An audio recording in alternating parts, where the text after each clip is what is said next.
your turn to Oh, is it for me? consider yourself fired. Why are you winking at me? Consider yourself fired. Hello, and welcome to the JT and Drew Show. I'm JT, And I'm Drew. and we're two nobodies talking about nothing. Consider yourself fired. Ladies and gentlemen, welcome back to the show. Bud, how are you? Well, I'm so glad you asked, because I am swell. How are you? Doing good, doing good. Big news in the world today. Oh, what do you have for us, JT? Well, I've got the tassels on because the North Koreans are causing a scene once again. Oh, those North Koreans. Thanks for nothing.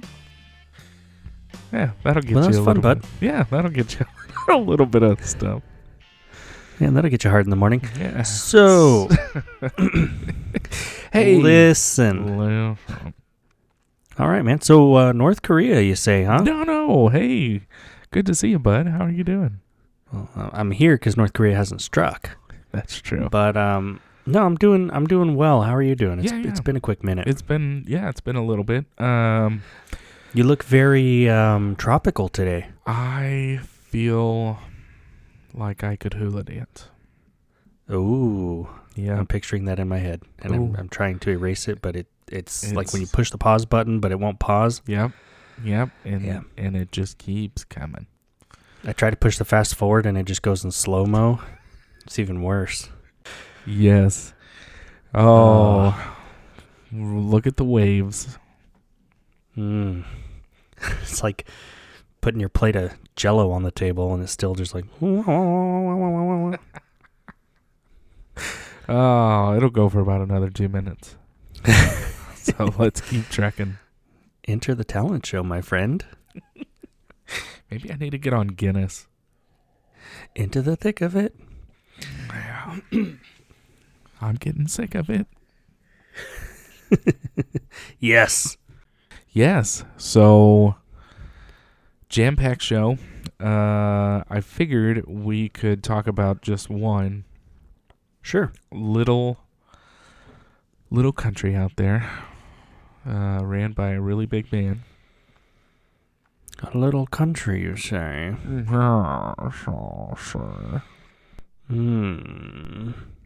Ran by a big man. Okay, I'm listening. Yeah. So North Korea, Kim Jong. Is it Kim Jong Un? Kim Jong Il? No, Il was his father. Kim Jong Un. And I'm probably Jong-un. butchering his name. Right. all right. So, they are obviously, we have seen this in the news. If you have not been living under a rock, they have been shooting off more rockets into the Sea of Japan, more and more, with their ICBMs. How they're getting the money to do that is still beyond me. Yeah, Okay. who's funding it or yeah. Yeah, well, we know who's funding it, but it's not out. So, but if you say it, you're a conspiracy theorist. Yeah, let me go get my tinfoil hat real quick. Yeah. I try Yeah, this to, has been... Oh, go ahead. No, I try to make my tinfoil hat look like a Smurf's. So, I usually go for like the pirate hat, where it's like sideways. Like yeah. Pirate captain or something. Yeah, our mateys. Doesn't turn into that, but that's what I go for. Yeah, there you go. Gotta have goals. Yeah. But yeah, so correct me if I'm wrong, but I mean these shenanigans with North Korea, I mean it's been going on for decades. Yes. Yeah, you are correct. Yeah. Since, I guess, recorded since 85? 89? 1985. Okay. 1985. Yes. Yep. Do you have the statistics in front of you? I sure do. Well, bring them out, bud. All right. So, 1985, North Korea endorses the Nuclear Non-Proliferation Treaty. In a nutshell, they commit to stopping the spread of their nuclear weapons technology and promoting a peaceful cooperation on nuclear energy. All right. 1991. In response to that, 1991, the U.S. removes their nukes from South Korea as part of a strategic arms reduction treaty. So it's kind of, hey, you guys have been playing nice. We're going to scratch your back a little bit. Oh, is that the right move, though? I mean, Well, it's that's the what they 90s. Yeah, it's the 90s. So 1992, Korea agrees to denuclearize the peninsula.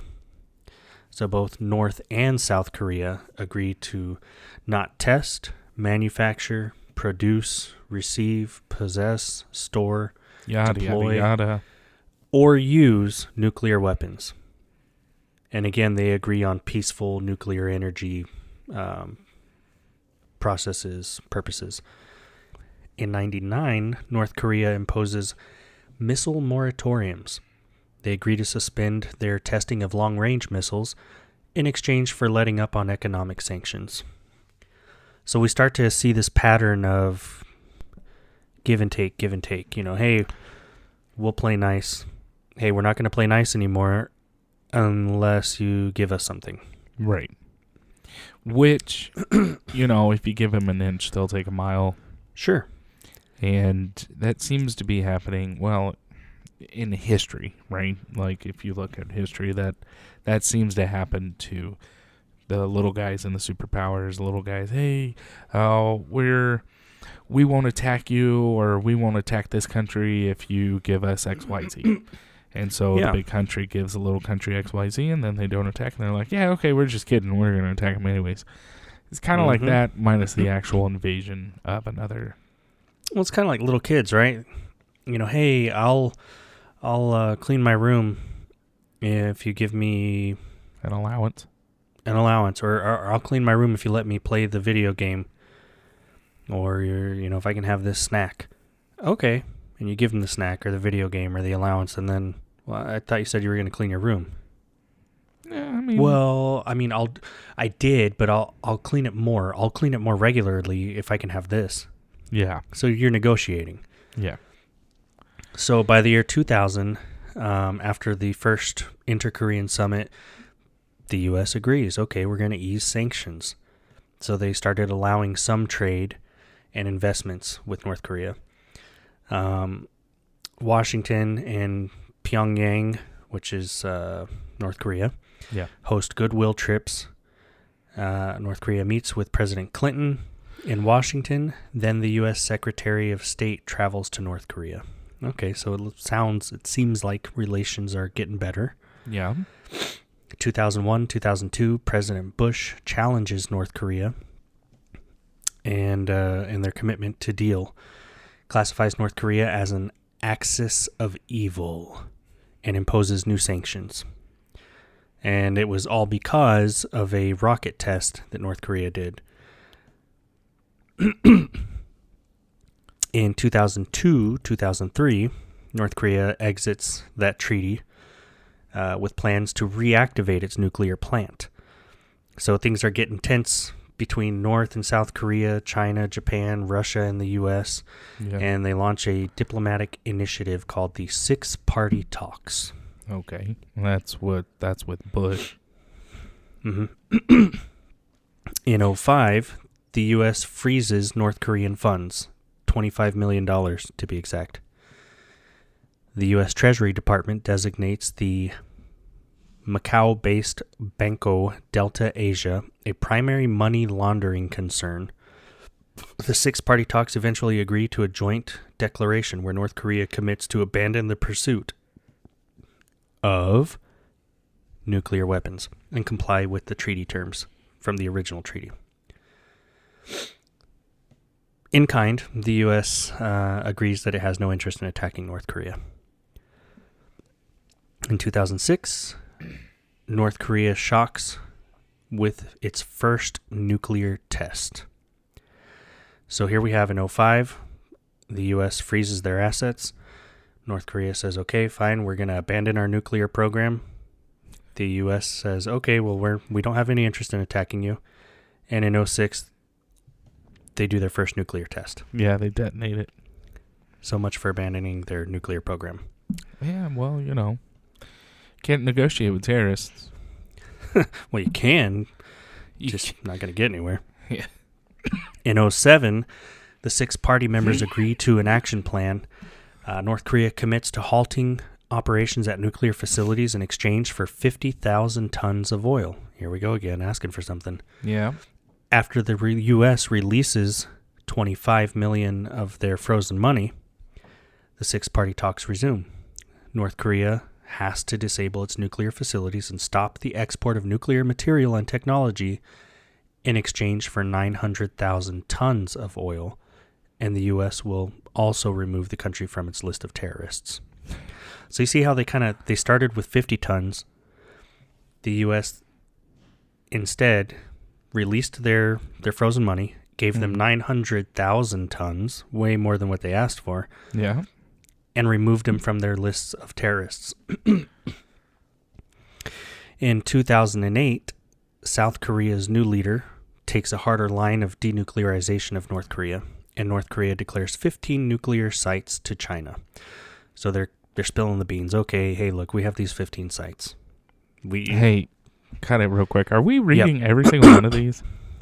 I'm just going year by year, but I'm not reading all of it. Why? To show the timeline. That's a lot.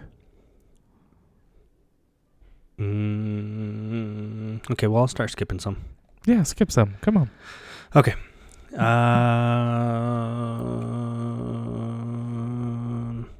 2009, Obama attempts diplomatic restart of the 6 party talks, and North Korea ignores and launches a rocket believed to be a modified version of its long ballistic range missile.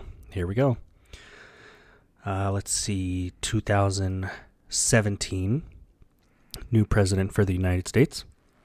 President Trump ratchets up rhetoric, and North Korea conducts its 6th nuclear test with claims of a hydrogen bomb. Trump redesignates. Wow, that's North a new Korea word for you.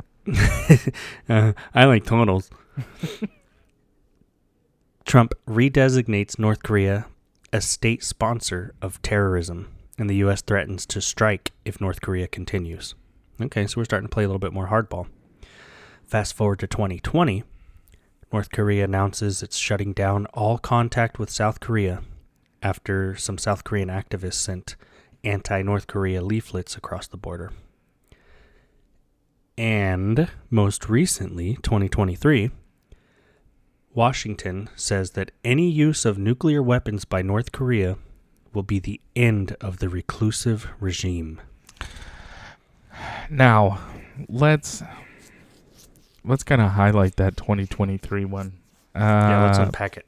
Yeah, so that with the current state, the current administration saying any use of nuclear weapons by North Korea will end the regime, right?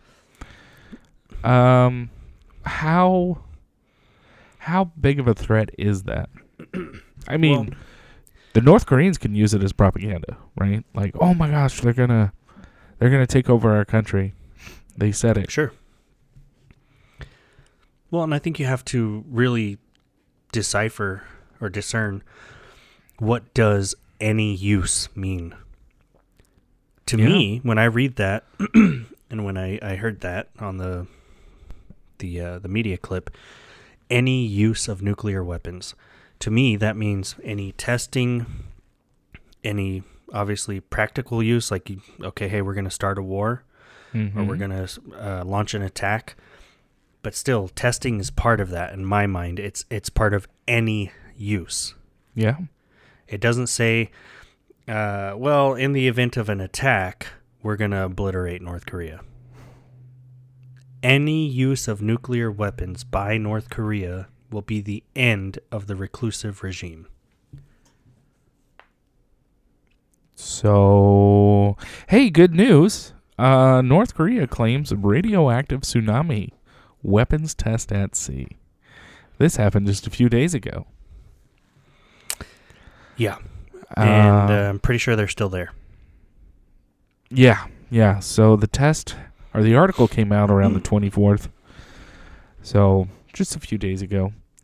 But the North Koreans claimed Friday. Well, they claimed Okay, let me. Oh my gosh. The North Koreans claimed. Oh my God, why can't I do this?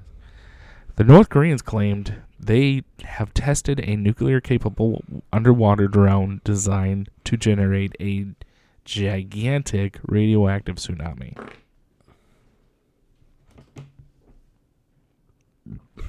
That sounds like a use of a nuclear weapon. It sounds like it. Or at Maybe least a nuclear-capable weapon. Yeah, so it sounds like they've tested the drone that could potentially carry a nuclear device. And their ultimate goal for this is to knock out ports and trade goods that are, ports on the west coast of America. So here we go, gloom and doom. Gloom and doom. Why? Well, I know why, as we talked about this off air, but everything in the world is heating up, and I think at this point, if you fart wrong, something's going to happen. No, I totally agree. North Korea has, as we've listened to the history there, they've kind of been like that annoying kid at the swimming pool. Hey, Mom, Yeah. Mom, look at me. Mom, watch me. Mom, hey, Mom. And, Mom's obviously engaged in a conversation with someone else. Mom. They're playing. Hey, guys, look, we're trying to do something. And then we glance at them every now and then, give them that attention that they want, and they cool off for a second, and then 5 minutes later, there they are again. Oh my gosh, you're on my nerves. Yeah. But again, empty threats, right? Oh, look, if you don't stop, I'm going to spank you. Ah.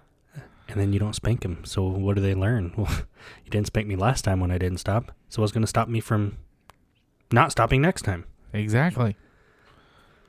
Yeah, tensions. People were worried about President Trump, World War III, and this is the end. I don't think tensions have ever been as high as they are right now. Right. But if you ask the current administration, it was because of the last administration. So they're trying to cool everything down right now. Everything's because of the last administration. Everything. Gas prices today, last administration. Yep. The price of eggs today, last administration. It rains tomorrow, last administration. Yeah. It rains radioactive water. That was the last administration. Price of gas goes down, this administration. Oh. So, yeah, it's like you said, doom and gloom. The world is in a crazy place. Tensions are rising everywhere. Russia, Ukraine, China, North Korea. We're really have a recipe for disaster. We've got General Minihan, who's already started, not necessarily preparing, but preparing mentally for war with China by 2025. Yeah. Yeah, in 2 years. But I feel, and I respect the general for what he said, but I think it could be sooner. Oh, anything's possible. Yeah, anything is possible. China announced late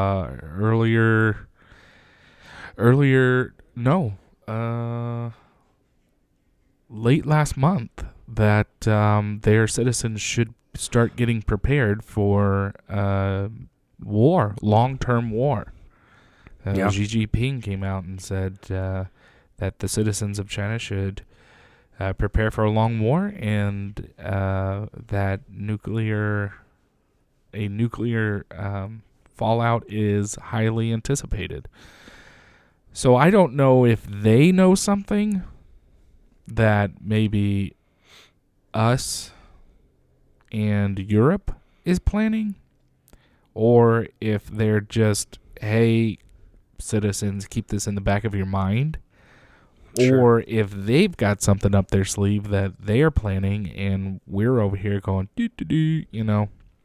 Well, and if you've been paying attention to the southern United States border, Texas, Mexico, Arizona, all that area, which I know you have. thank you. We're not just getting South American immigrants. No. And I'm not saying that that's all that's ever crossed the border with South American immigrants, but we're getting migrants from China.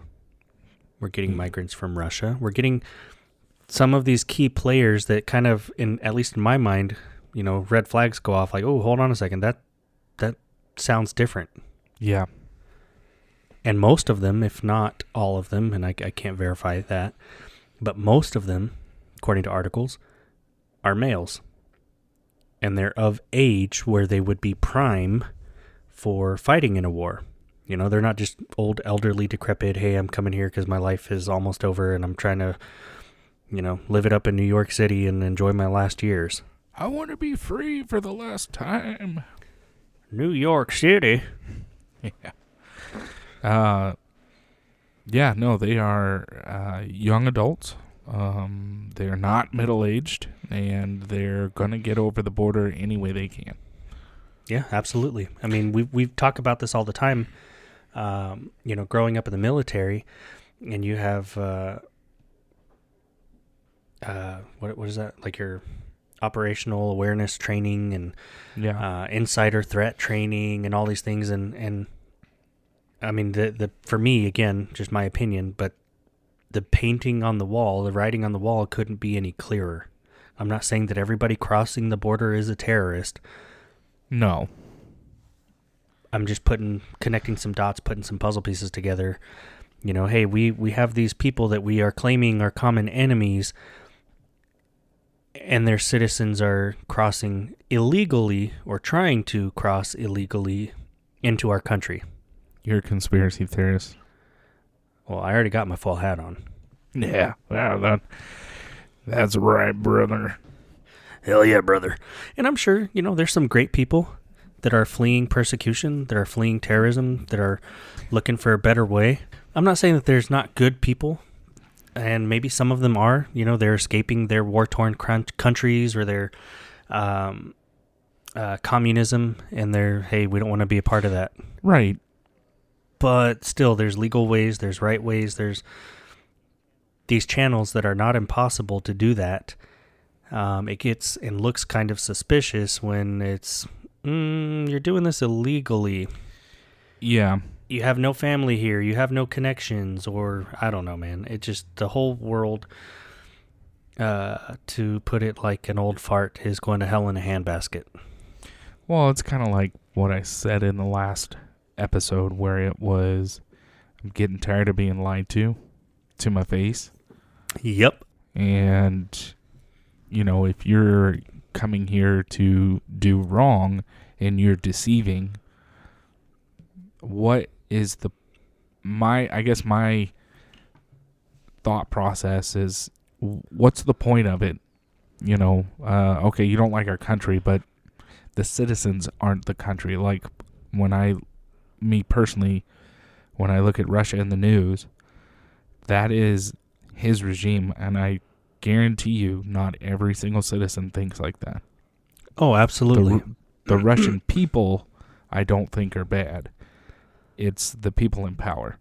Well, when I lived in South Korea, when I was stationed out there, we've heard talks, and even when I was in the Pacific and PACOM, there were some folks that were defectors that got away from that communism and those reigns of terror, if you will. And they came out and they gave talks, like not TED Talks, but, hey, this is my story. Right. And a lot of them, and they were talking to us about this in Korea, a lot of them, they're forced to be in those roles or to do that. Like the North Korean military, for example, we were always taught that, hey, if anything popped off, I'm not saying that these people aren't lethal or aren't trained, but a lot of North Korea is malnourished. A lot of North Korea is struggling in a lot of different ways. Yeah. These guys, not all of them are, hey, we volunteered, we want to be on the front lines, we want to live, breathe, die for this cause. It's you do this or we kill you or we kill your family. Yeah. So wholeheartedly, yeah, not everybody is for it. But at the same time, if their family's being threatened or if they're being threatened, they're going to be for it as much as they can until they lose their life. Exactly. Yeah. They're just there to protect their family, and I shut up in color at that point. Absolutely. Yeah. Well, Bud, thanks for joining me down this rabbit hole. Oh, anytime. You know I like rabbits. Yeah. Those rascally widow wabbits. It's haunting season. As always, we'd like to say thank you for stopping by and listening to the podcast. Yeah, we realized that you could have been doing anything way more productive, but you chose to waste your time with us. We look forward to talking about absolutely nothing with you next time. If you have any questions or topics you'd like us to cover, please email us at jtandrewshow@gmail.com or visit our Facebook page at www.facebook.com/JTDrewShow.